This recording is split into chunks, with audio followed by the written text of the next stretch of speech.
ఒక్కసారి ఆత్మ పరిశీలన చేసుకొని మనల్ని మనం రాత్రి జాముల్లో మన ఆలోచనలు ఎలా ఉంటున్నాయి?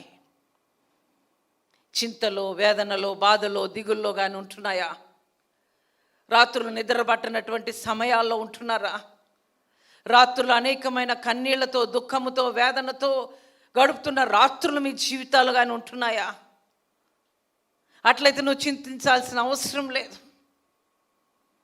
ఏ జామైనా సరే నువ్వు నిద్రపోవచ్చు, నేను నిద్రపోవచ్చు, కానీ కొనకడు నిద్రపోడు అనేటువంటి ఆ దేవుడు మాత్రం నీ వైపే చూస్తుంటున్నాడు.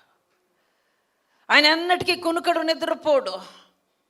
రాత్రులు జాములో పడక మీద నువ్వు కార్చే కన్నీరు చుక్కని, నీ హృదయంలో నుంచి వస్తున్న బాధని ఆయన చూస్తున్నాడు.